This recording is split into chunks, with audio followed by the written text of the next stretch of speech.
राज्यात स्थानिक स्वराज्य संस्थांच्या निवडणुका सप्टेंबर-ऑक्टोबरमध्ये होणार आहेत। मुख्यमंत्री देवेंद्र फडणवीस यांनी सांगलीमध्ये ही शक्यता व्यक्त केली आहे। विधानसभेनंतर दुसरी परीक्षा असल्याचं सांगत तयारीला लागण्याचे कार्यकर्त्यांना आदेश देण्यात आले।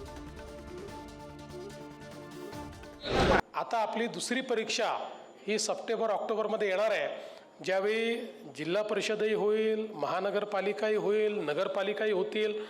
सगळ्या निवडणुका साधारणपणे 1-1.5 महिन्यात सगळ्या निवडणुका त्या काळामध्ये आटोपतील।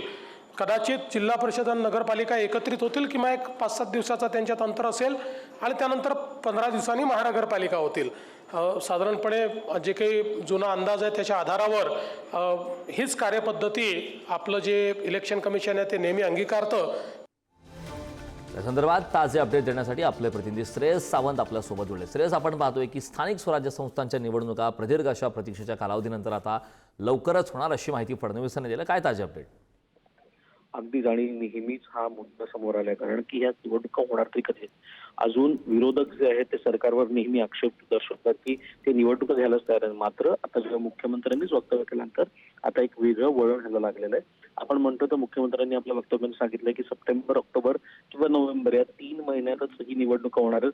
स्थानिक स्वराज्य असेल किंवा मग महानगरपालिका असेल, या सगळ्याच निवडणुका या 3 महिन्यात होणार आणि त्यांनी आपल्या कार्यकर्त्यांना कामाला लागायला सांगितलंय। त्यामुळे कुठे ना कुठे आता पुढचा निर्णय जो काही असेल तो कामाला लागण्याचा निर्णय आता मुख्यमंत्र्यांनी आपल्या कार्यकर्त्यांना दिलाय। कारण नक्कीच श्रेयस, खूप खूप धन्यवाद या महत्त्वपूर्ण अशा माहितीसाठी।